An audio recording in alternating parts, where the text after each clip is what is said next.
আমি রাশেদ। এই গল্পটা আমার নতুন বাসা নিয়ে। বাসায় ওঠার পর থেকেই অদ্ভুত একটা অনুভূতি হচ্ছিল, যেন কেউ সবসময় আমাকে দেখছে। মা বলতো, নতুন বাসা মানিয়ে নিতে সময় লাগবে গি। কিন্তু এক রাতে হঠাৎ ঘুম ভেঙে গেল। দেখি ঘড়িতে রাত ৩টা বাজে। অন্ধকার ঘরে শুধু জানালার ফাঁক দিয়ে চাঁদের আলো পড়ছে। আমি বিছানায় বসে পানি খাচ্ছিলাম, হঠাৎ মনে হল দেয়ালে একটা কিছু নড়ল।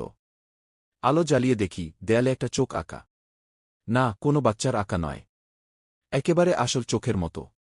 আমি ভয়ে হাত দিয়ে ঘষে ফেলতে গেলাম, কিন্তু সেই চোখটা পলক ফেলল। আমি চিৎকার করে উঠলাম। মা এসে আলো জ্বালালো, কিন্তু তখন আর কিছুই ছিল না।